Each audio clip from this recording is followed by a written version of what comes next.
Abençoado, eu sou Ferreira Guimarães, a voz do invisível social e eclesiástico.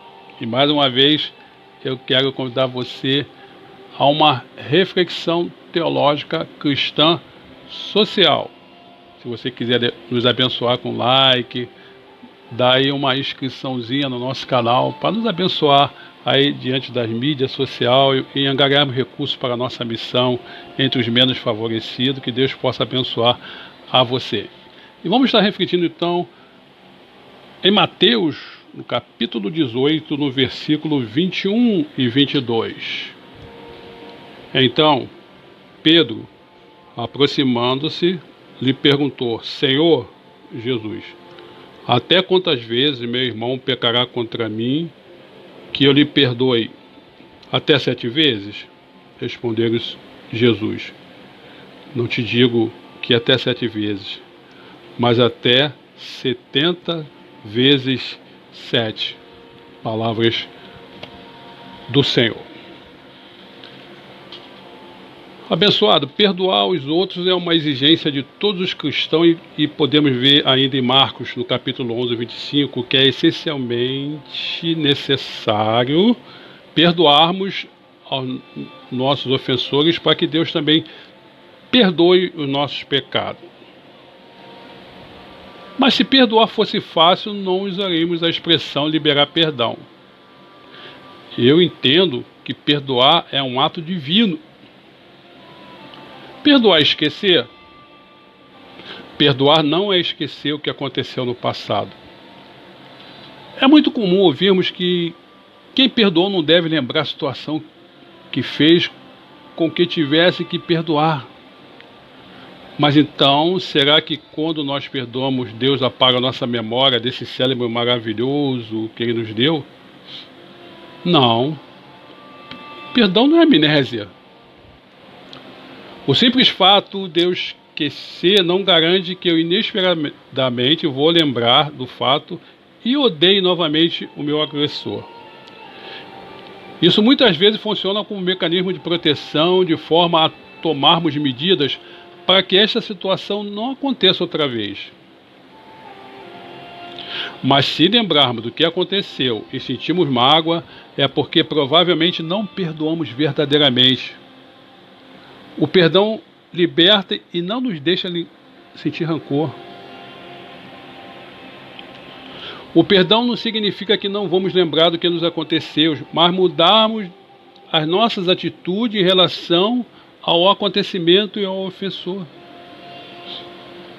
Por vezes podemos pensar que perdão é algo que só acontece uma vez para cada vez que nos ofende. Mas será que só precisamos perdoar uma vez cada ofensa? Quando perdoamos não significa que a dor vai desaparecer instantaneamente. Até pode acontecer. Deus tem poder para isso. Mas muitas vezes vamos voltar a sofrer por causa de alguma coisa que nos fizeram. Por esse motivo, temos que perdoar novamente sempre que essa dor voltar. Se não fizermos isso, nós vamos viver com liberdade tolhida, aquela liberdade que Jesus conquistou na cruz por nós. Quando lembramos do que aconteceu e sentimos mágoa, é sinal que temos que voltar a perdoar. Caso contrário, ficamos refém de sentimentos negativos e isso vai prejudicar gravemente a nossa vida. Ao longo da vida, vamos precisar perdoar certas ofensas mais que uma vez. Pessoas que insistem no erro não merecem perdão? Errado. Com certeza merece. Se Deus nos perdoa, nós também devemos perdoar quantas vezes for necessário a mesma pessoa. Quando Jesus disse que devemos perdoar 70 vezes 7, será que ele queria dizer que só devemos perdoar 490 vezes? Você conhece alguém que esteja contando quantas vezes já perdoou uma pessoa e quando conta as 490 diz: ok, não preciso mais perdoar essa pessoa, ela já atingiu o meu limite, não tenho mais paciência, acabou. O número mencionado por Jesus é ilustrativo, querido. Quando Pedro perguntou para Jesus se deveria perdoar 7 vezes, ele pensava que estava sendo generoso, pois 7 vezes é um número bem razoável para perdoar alguém. Daqui para lá já é pedir demais, só Deus. Apesar disso, Jesus demonstrou como Deus é muito mais generoso que nós. E devemos perdoar sempre que alguém nos ofende. Querido, todos nós estávamos indo para o inferno, independente da nossa denominação, independente se somos católicos, espírita, budista, evangélico. Todos nós estávamos fadados ao inferno e Deus resolveu, pelo seu ato divino de amor, em Cristo Jesus, nos perdoar. Ele nos perdoou pelo seu grande amor e graça. Então, como podemos negar o perdão a alguém, dizendo que ela não merece? Quem somos nós? Perdoar significa ser amigo de quem nos ofendeu? Não necessariamente. Perdoar não implica numa reconciliação com a pessoa que vai continuar a agredir você. Será que você já viu isso que eu vou falar agora? O marido bate na esposa, na mulher, todos os dias. Ela chega na igreja toda machucada e só escuta no conselho de alguém que já acha que entende tudo.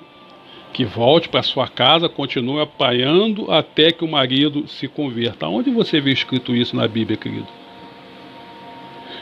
Um ato desse já é patologia mental, é masoquismo. Gostar de apanhar é prazer em sofrer. Jesus já sofreu por nós na cruz.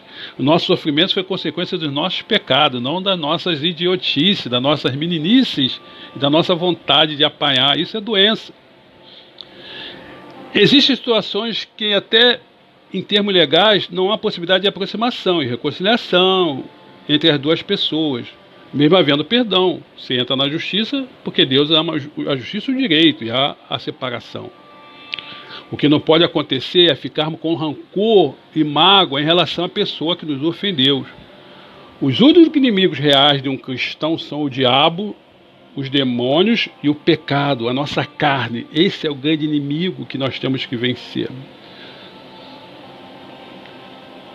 O apóstolo Paulo, aos Efésios, no capítulo 6, versículo 12, diz: quem segue a Jesus não luta contra as pessoas, mas contra o poder espiritual do mal. Abençoado. Devemos liberar perdão mesmo a outros que não estejam arrependidos. Se acreditamos que só podemos perdoar alguém se ela nos pedir perdão, o perdão muitas vezes vai ser impossível, porque muitas vezes algumas pessoas nunca vão pedir perdão pelas suas ofensas causadas. Podemos perdoar pessoas que estejam longe e não têm a possibilidade de saber se estão arrependidas. Em alguns casos, pode haver até necessidade de perdoar uma pessoa que já morreu. Nessa situação, nem sequer a possibilidade da outra pessoa estar arrependida ou se arrepender. O ato de perdoar não depende do arrependimento da outra pessoa, do ofensor. Abençoado. Reflita comigo. A falta de perdão é como um veneno, nos tira a alegria, nos impede de viver uma vida abundante que Deus quer que nós vivamos. Nos bota doentes, nos prostra, joga coisas ruins no nosso sangue, joga males, né? A psicologia, a psiquiatria, as ciências neurológicas nos ensina. Pode produzir doenças terríveis a falta de perdão. Por isso, peça a Deus para te ajudar a perdoar. E lembre-se que é perdoando os teus inimigos que Deus também perdoa os nossos pecados.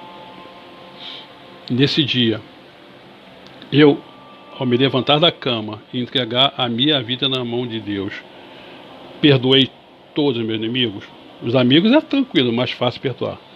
Mas hoje, eu já perdoei os meus inimigos? Amém ou não amém?